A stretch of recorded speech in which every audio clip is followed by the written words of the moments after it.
Rensford from UK. He's going to give us a talk about key decision in oncoplastic surgery.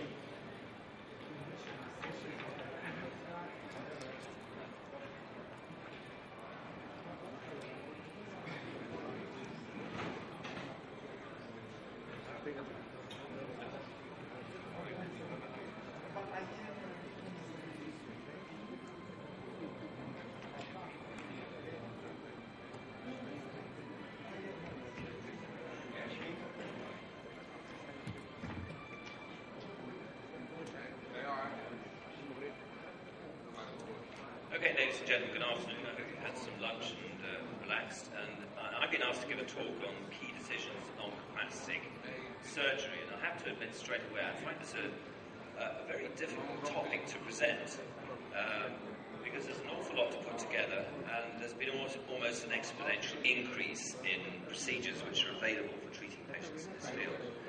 And I'd just like to start with really the fundamental principle of oncoplastic surgery.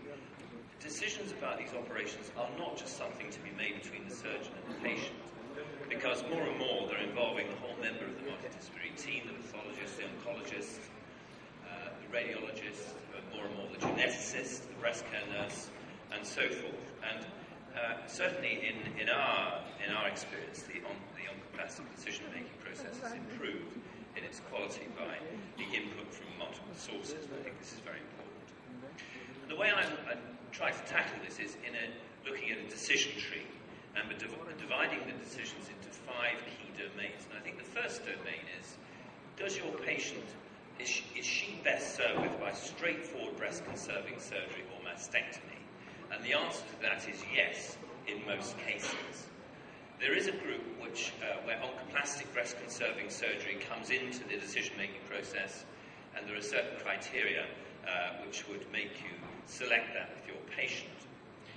Having selected the oncoplastic breast-conserving surgery patient, then the next decision you're going to need to make is whether this patient is suitable for volume replacement or volume displacement. And that's often quite a difficult decision to make. And then the third domain of decision-making is in margin management. How are you going to ensure that your margins are clear? Because, as I mentioned this morning, the sequelae from a positive margin after this kind of surgery is more profound for the patient than it is after straightforward breast-conserving surgery. And linked to that is the fourth domain, is how you're going to time that margin assessment. And then lastly, in those patients who do require a mastectomy, are they suitable for and keen to go ahead with a breast reconstruction? And if so, should that be immediate or delayed? And secondly, what kind of mastectomy you're going to carry out, be it skin sparing or skin sacrificing? And then lastly, how are you going to put it all back together again? What kind of reconstructive technique are you going to use? So that's taken me about 3 minutes to describe. In an outpatient clinic, that may take you 45 minutes or an hour to actually discuss with the patient, and they still may not understand what you're saying. So let's have a look at domain 1. What are the indications for oncoplastic breast-conserving surgery?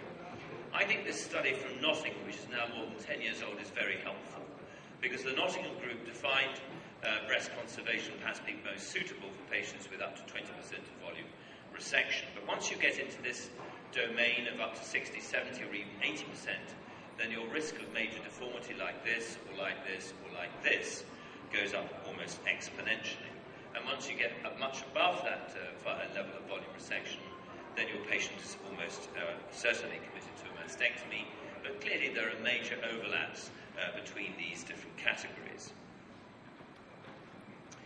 And the Nottingham group showed an inverse linear relationship between patient satisfaction and the estimated percentage volume of breast excised. So that in the yellow, which is all tumours, once you're resecting much more than 50% of the volume of the breast, 20% of the volume of the breast, up to 40 or 50% of those patients are dissatisfied with the outcome. And this effect is exaggerated for tumours placed in the medial pole of the breast. What about the use of neoadjuvant or primary therapy prior to surgery? Is this indicated? Well, the answer is yes, it is, because even if you get a 50% response in treatment, then you're going to shift your conservation group upwards, you're going to shift your breast conserving reconstruction group upwards, and you should dramatically shrinking the number of people who require a mastectomy.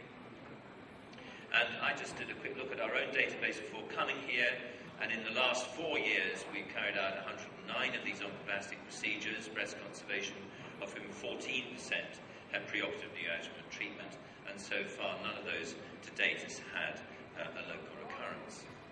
What about the role of assessment tools in decision making? I think these are becoming increasingly important and more sophisticated. This is the BCCT core developed by MJ Cardozo in Lisbon, and by factoring in the estimated volume loss and the position of the tumour, you can come up with an image for the patient to look at in relation to their own morphology, will help them decide whether that's an acceptable result for them or not. Because if they're not going to be satisfied with that, you may need to be thinking maybe of some plastic surgery or even a mastectomy and a reconstruction. So which factors really inform the choice between oncoplastic BCS and mastectomy? Well, in my book, if you're resecting much above 20 up to maybe 70 or even 80% of the volume of the breast, unifocal or multifocal tumours with a proviso that you have a clear margin of excision around them, medial tumours particularly, and in that group we're all familiar with, certainly in the United Kingdom, in patients who flatly decline a mastectomy, then you should be thinking about this approach.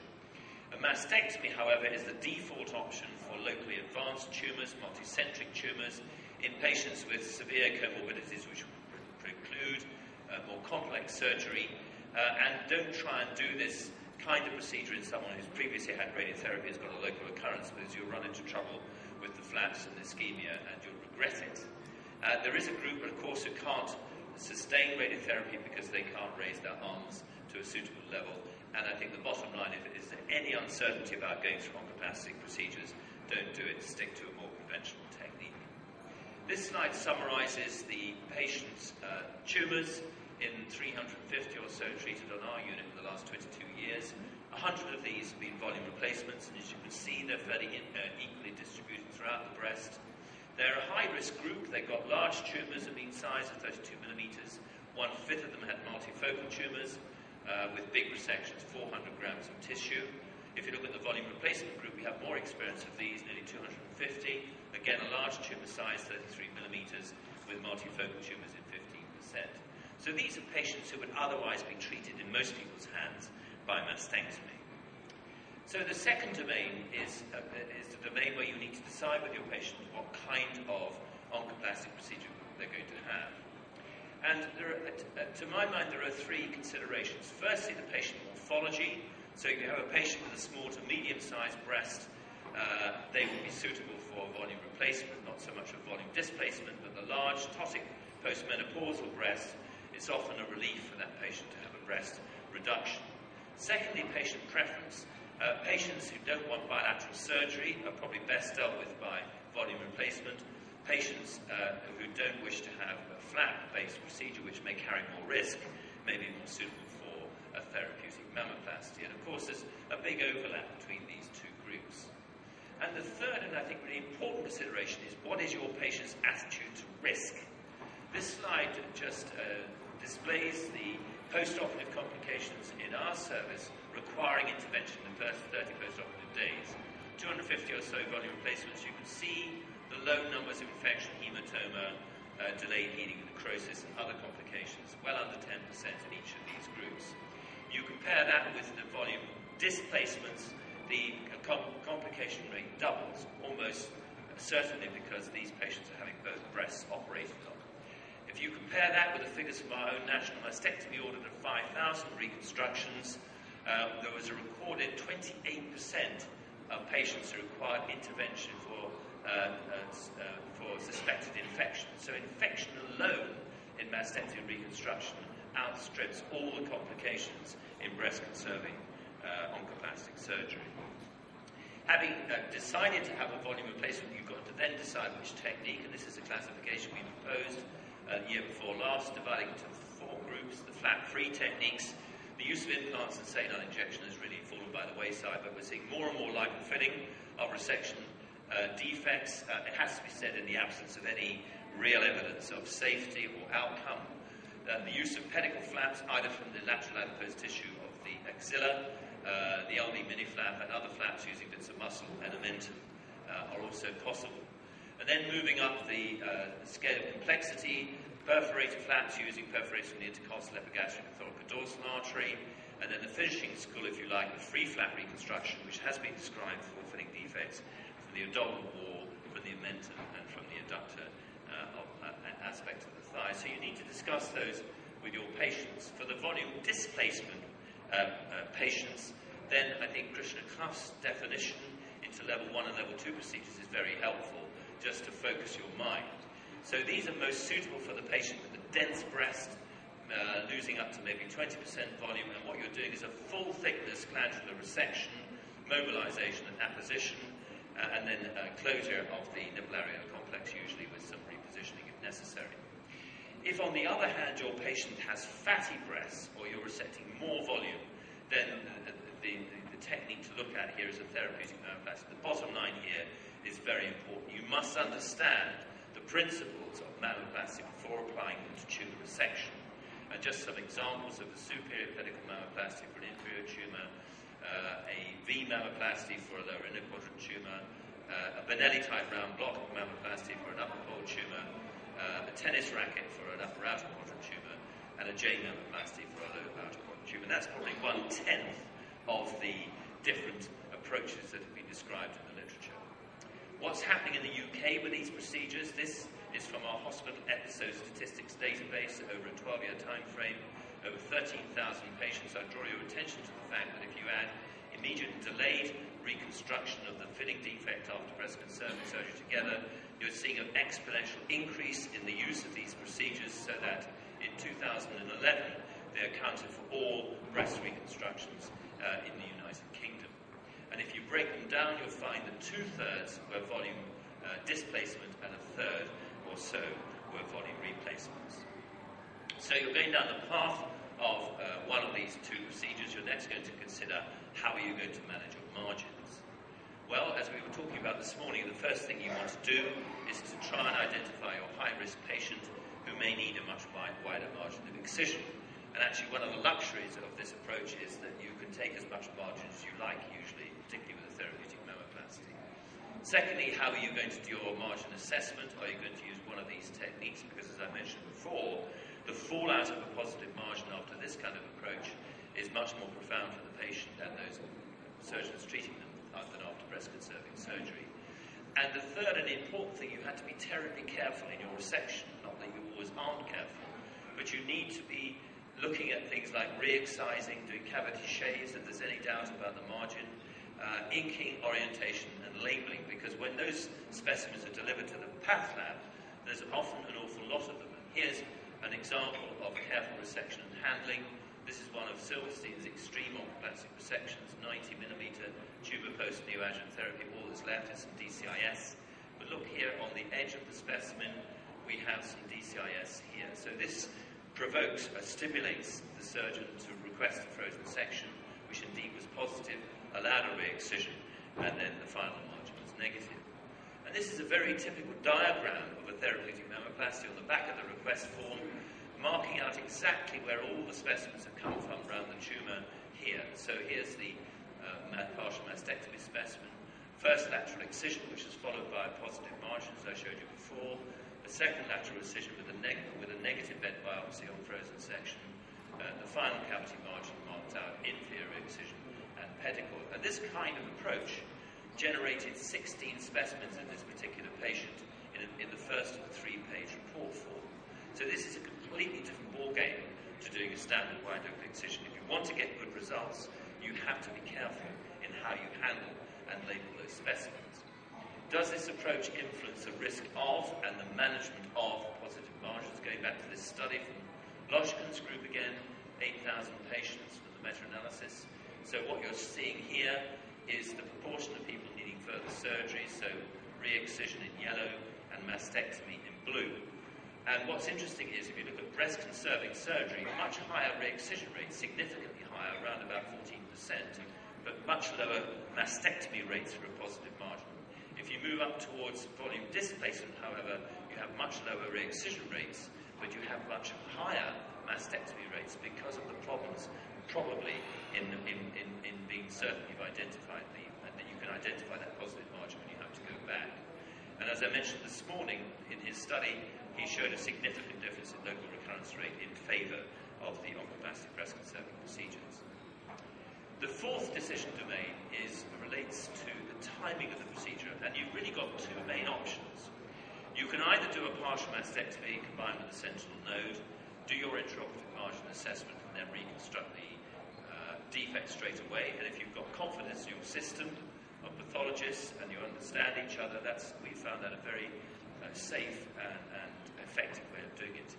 If you haven't got that backup, then the other way of doing this is to do your resection, leave the defect, assess the margin, and then go back and do a delayed reconstruction. And this raises a whole new algorithm of care, if you like, because you can look at the different scenarios that arise out of this, and putting aside Z11 and everything else that we heard about this morning.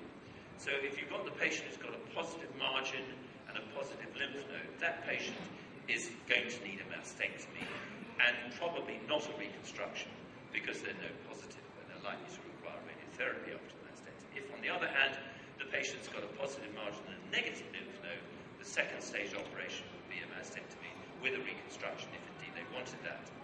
If you look at the two other categories of the negative margin and the positive node, and the negative margin and the negative node, you're really quite safe going ahead with reconstructing that defect because there's an increasing body of evidence to show that breast conserving oncoplastic surgery does withstand radiotherapy very well.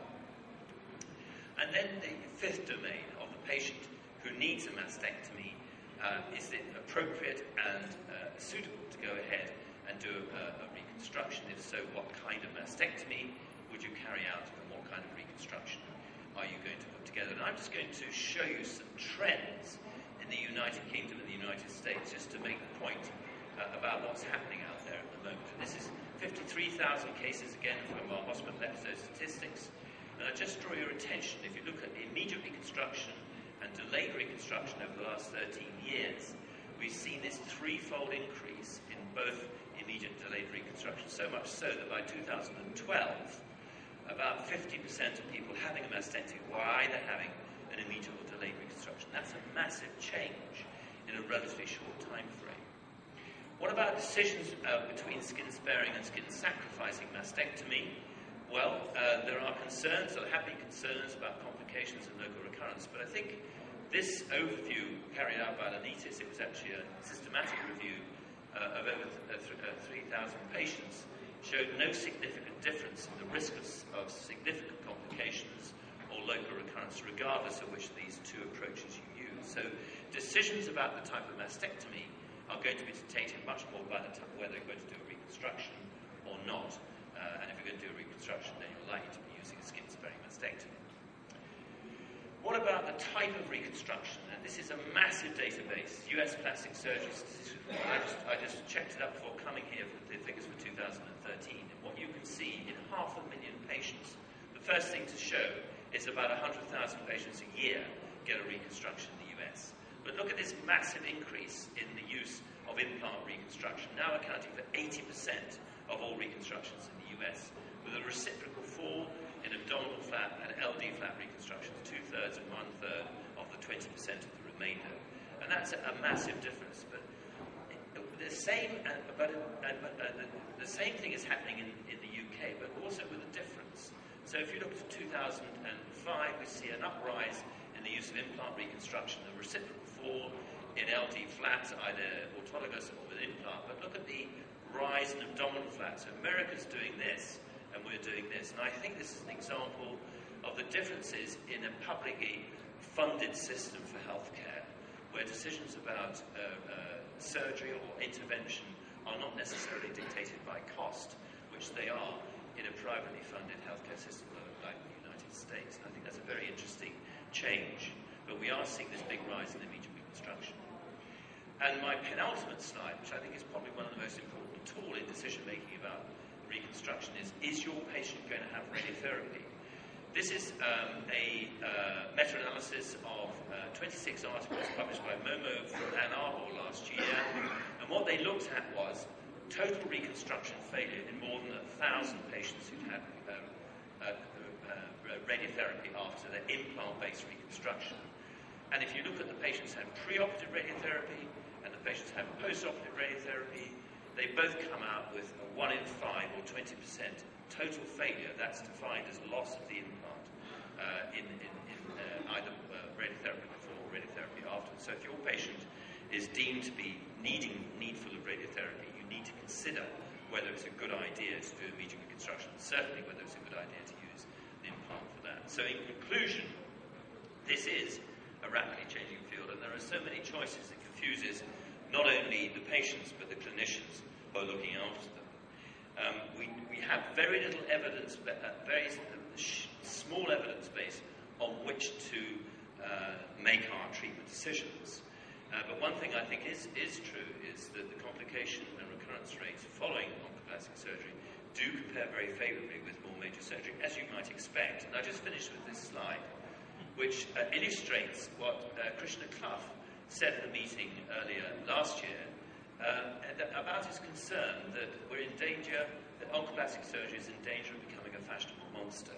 And I think that's a very pertinent point, because these procedures are done sometimes because the surgeons actually enjoy doing them, and I think we're all slightly guilty of that. And the question we need to ask ourselves is this really necessary to get the best oncological result, or are we just doing this because actually we enjoy doing it and the patient is pressing us to do it because it sounds interesting to her? And I'd just like to thank these people for helping me get this information together. Thank you for your attention.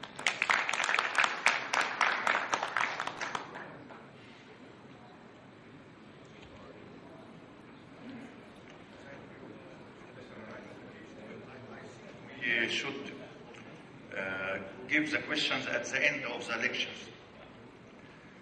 Now we move to second speaker. Next speaker will be Professor Jean Petit from France. He is our friend of Egypt, and he's going to give a talk about are therapeutic mammoplasty techniques always indicated for partial reconstruction of the breast.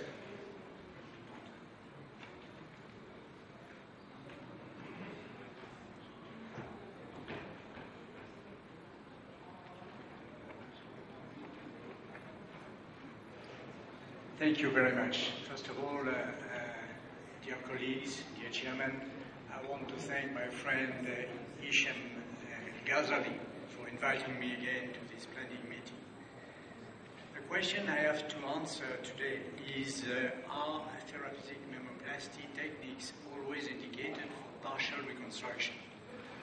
And this was exactly the question which was raised by Dick Rensbury at the last minute, telling that it could become this question a real monster.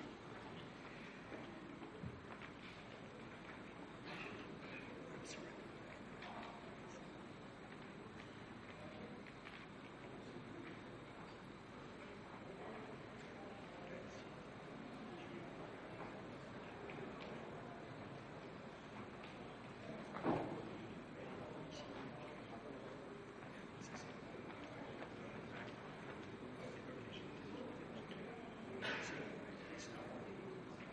Maybe with this.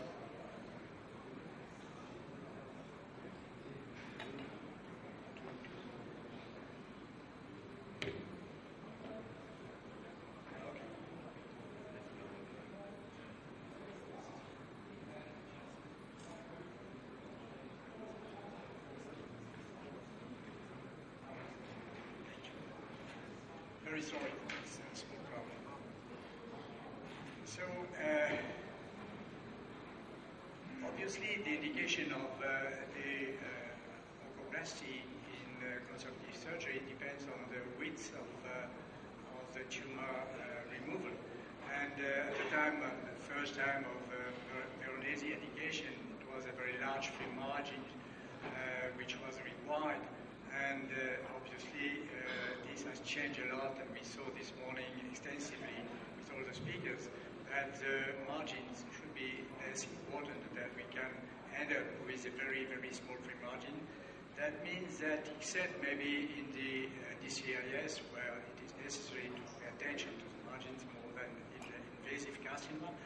I think that this is a reason for which there is probably no reason to extend very much the indication of oncoplastic surgery in conservative treatment.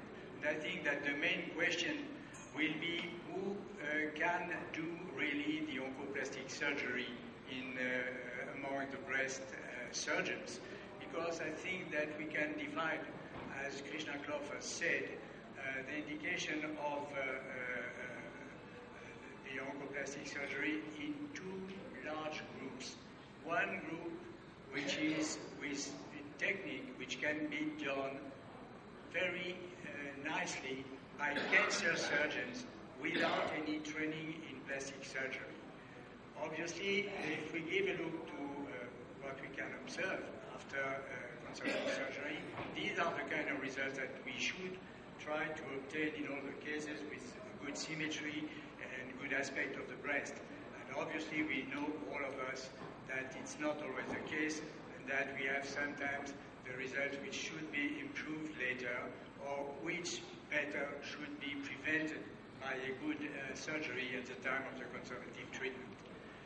The causes of the poor results after breast conservative treatment are, first of all, the technical errors during the quadrantectomy, obviously. The location of the tumor in the breast, and we know that central tumor or tumor located in the lower part of the breast are more prone to end up with bad cosmetic results.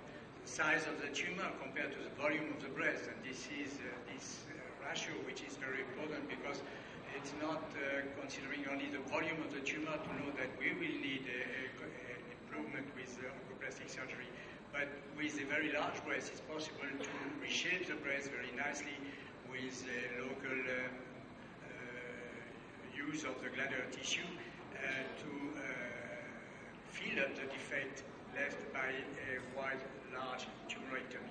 And obviously, the radiotherapy sequelae could be sometimes the reason of the bad results, and usually in those cases, the oncoplastic improvement is extremely difficult because it will be necessary in most of these cases to do a glandular replacement instead of moving the local radiated tissue.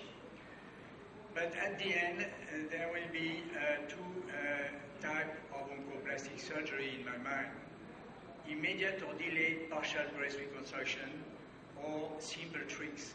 And really simple tricks can be used by everyone, and this represents, according to my experience, 90% of the indication of oncoplastic surgery.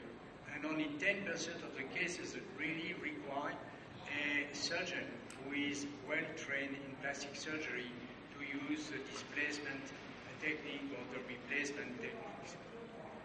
But this could be discussed from country to country, because there are countries like the UK where DIC is running a course to really train the general breast surgeon to do the oncoplastic surgery.